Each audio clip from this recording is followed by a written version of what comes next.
इस वक्त की बड़ी और अहम खबर सामने आ रही है। आपको जानकारी देते चले कि बदरपुर विधानसभा से इमरान सैफी ने कार्यकर्ताओं के लिए आवाज उठाई है। इसी दौरान उन्होंने कहा है कि मौजूद रही सत्ता में सरकार से कार्यकर्ताओं के लिए सैलरी मिलनी चाहिए। क्या आपकी क्या राय है, हमने सही किया या गलत किया? जब नेता ने दल बदल लिया तो हमसे पूछने क्यों आए? क्योंकि अब उसको हमारी जरूरत है। उन्होंने अपनी वहां पे सेटिंग कर ली कि भाई मेरे को ये मिलेगा, तेरे को ये मिलेगा, लेकिन अब वो मिलेगा कैसे? जब तक कार्यकर्ता जमीन पे नहीं उतरेगा, उनके झंडों को नहीं फहराएगा, उनके साथ नहीं चलेगा।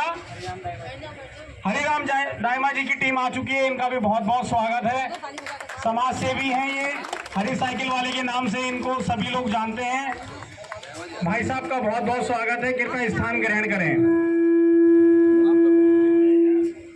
सभी साथी बैठे, सभी साथी अपना स्थान ग्रहण करें।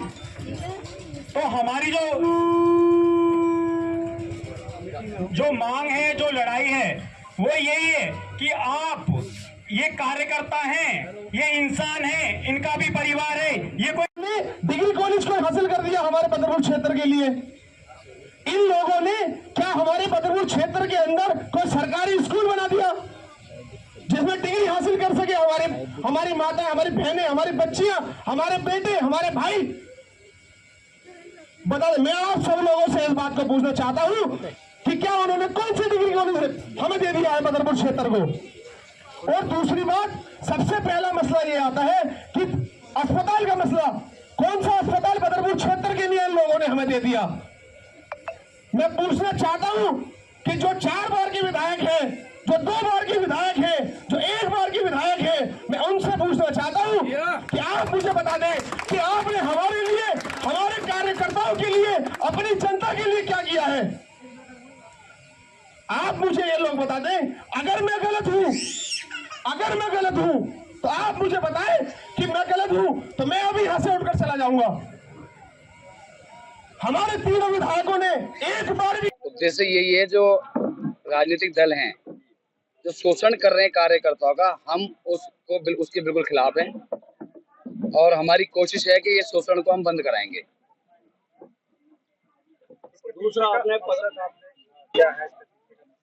देखिए, हमारा सीधा मकसद कोई घुमा फिरा के नहीं है। सीधी बात है कि काम उसी दल में होगा जो हमारे जो कार्यकर्ता हैं, उन सभी कार्यकर्ताओं की जो तनख्वाह देगा, सैलरी देगा, अब सिर्फ उसी दल में काम होगा। कार्यकर्ताओं के लिए होगा या 5 साल की या पूरी जीवन भर की जो तक काम करेगा? सिर्फ छूट उस पार्टी को होगी जो सत्ता में नहीं होगी। उसके साथ कोई कार्यकर्ता काम करता है तो वो अपने मन से कर रहा है, और जो पार्टी सत्ता में बैठी है उसे तो कार्यकर्ता का गुजारा भत्ता देना पड़ेगा। ये हमारी इसी मन से मांग है। कार्यकर्ता बैठा, जो कार्यकर्ताओं को आपने पगार की बात करी है, तो पहली बार ऐसा हुआ है हिंदुस्तान के अंदर जो पगार देंगे आप, क्या कहेंगे इसके बारे में?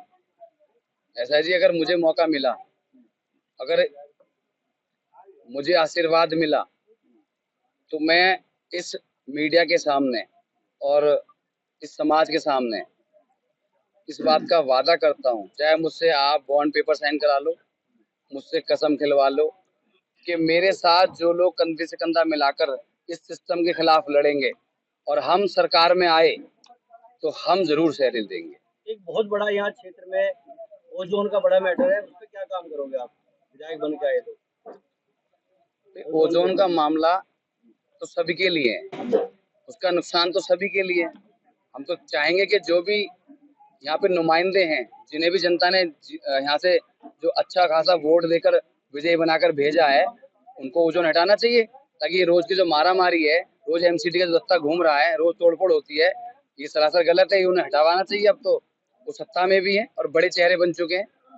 एक बहुत बड़ा विधायक थे, वो सर्वश्रेष्ठ विधायक के तौर पे भी सम्मानित हो जाते हैं, और यहाँ जब क्षेत्र में घूमते हैं तो कई सारी समस्याएं हैं और जो की कमियां हैं वो आज तक दुरुस्त नहीं कर पाए। क्या कहना चाहेंगे? देखिए, जो भी समस्या विधानसभा के अंदर है, मेरा मानना ये है कि 93 से जो विधानसभा बनी थी दिल्ली के अंदर, और आज 2024 चल रहा है, तो अगर आज भी समस्याएं खड़ी हैं तो मैं आप सबके माध्यम से पूछना चाहता हूं, तो फिर इन विधायकों ने करा क्या है? 4 बार एक विधायक रह लिए, 2 बार एक विधायक रह लिए, 1 बार एक विधायक रह लिए। तो इन सब ने करा क्या था कि जो समस्याएं आज भी एज इट इज खड़ी हैं, ओजोन एज इट इज खड़ा है, जाम एज इट इज खड़े हैं, रोड एज इट इज खड़े हैं, ऐसे ही खराब पड़े हैं, सीवर कहीं कॉलोनी में डला नहीं।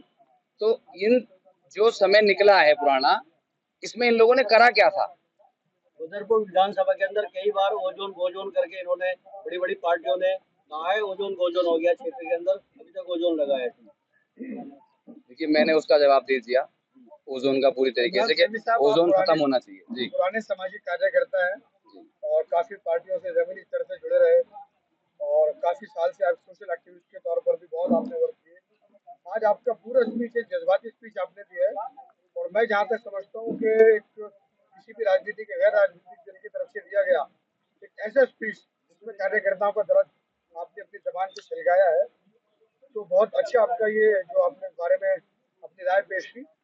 तो ऐसे इसका प्लान आपके दिल में और ये ख्याल कहाँ से आया कि जो सब कुछ होना चाहिए, अभी आपने हवाले भी दिया कि 100 करोड़ के करीब लोग कमाते हैं लेकिन उनका कुछ नहीं रह पाता कार्यकर्ताओं का। तो ये बहुत अच्छी सोच आपके ध्यान में माशाल्लाह आई, तो क्या कहेंगे उसके बारे में?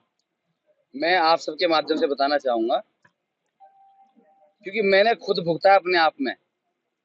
मैं 2007 से किसी ना किसी बैनर तले किसी ना किसी के लिए काम करता चला आ रहा हूँ, लेकिन मैंने उसका जब निचोड़ निकाला तो ये निकाला कि मैं अपने, अगर मैं सिर्फ इतने लंबे समय के चाय के पैसे जोड़ लूं ना, तो मेरा भरपाई नहीं कर सकते ये लोग, जितनी मैंने इन लोगों के लिए सिर्फ चाय पिलाई है अपने ऑफिसों में, अपने कार्यालयों में बैठकर, सिर्फ इन लोगों के लिए मेरा कोई फायदा आज तक नहीं हुआ। तो इसी से मैं तो चलो उस परवरदिगार का, उस खुदा का, उस भगवान का, ईश्वर का, वाहिगुरु का, कि उन्होंने मुझे इस लायक नवाजा, तो मैंने ये काम कर लिया कि इनके लिए रात दिन काम भी किया, मेहनत भी की, इनका झंडा उठाया, और जो मेरे पे सेवा थी, जो सुविधा थी, उसके मुताबिक मैंने लोगों की सेवा भी की। वो तो मैं झेल गया, लेकिन जो लाखों लोग ऐसे हैं जो बेचारे अपना सब कुछ गिरवी रख देते हैं इनके चक्कर में, खाने खराब हो जाते हैं, बर्बाद हो जाते हैं, वो ना घर के रहते हैं ना घाट के। तो वो सारा मैंने सिनेरियो पहले दिन से देखा हुआ है, इसलिए ये सारी चीजें मेरे दिमाग में बहुत लंबे से चल रही थी। दिल और दिमाग ने काम शुरू किया, अंदर से जज्बात पैदा हुए, तो हम ये फ्रंट पे आए हैं। जो मीडिया बंधु आए हुए हैं सभी चैनल के माध्यम से, मैं समझता हूँ कि ये पूरे देश के अंदर देखा जाएगा और ये जो कंसेप्ट आपने शुरू किया पूरे देश के अंदर एक पहल की जा सकती है और भी राजनीतिक या गैर राजनीतिक पार्टियों की तरफ से जो पहल आपने आज की है, तो उस बारे में क्या कहना चाहेंगे आप? मैं चाहता हूँ कि जितने भी राजनीतिक दल सत्ता में हैं, चाहे वो हिंदुस्तान के किसी भी स्टेट से हैं, अगर वो सत्ता में है तो उनको अपने कार्यकर्ताओं की सैलरी ओपन कर देनी चाहिए, घोषित कर देनी चाहिए। और गवर्नमेंट का एक क्राइटेरिया है, मिनिमम 18,000 रुपए सैलरी। हम नहीं कहते वो 1 लाख रुपए दे, लेकिन कम से कम एक कार्यकर्ता को, बूथ स्तर के कार्यकर्ता को कम से कम 18,000 रुपए तो मिलने चाहिए। ये जायज है या नहीं है? सरकार कह रही है, नहीं कह रही? आपने बहुत अच्छी बात कही है, होना भी ऐसा चाहिए था और बहुत पहले हो जाना चाहिए था। मगर मैं एक बात पूछूंगा, आगे विधानसभा के चुनाव है 4 महीने बाद में जी, आपके यहाँ के विकास के लिए जो पिछड़ गया है जी। बदरपुर विधानसभा, उसकी विकास की रूपरेखा कैसे बनाएंगे और क्या करेंगे? देखिए, ये मुद्दा जो आज हमने आपके सामने रखा है, ये चुनाव को लेकर नहीं है। हमारी जो लड़ाई है आज, वो कार्यकर्ताओं को लेकर है, और वो बदरपुर विधानसभा की बात नहीं है, वो पूरे देश का मामला है। और उस मामले में जब चुनावी माहौल होगा, जैसा समाज, जैसा जनता, जैसे हमारे लोग, जैसा सिस्टम बताएंगे, वो ऐसा देखा जाएगा। ये सारा मामला आज सिर्फ कार्यकर्ताओं की लड़ाई का हमारा आगाज है।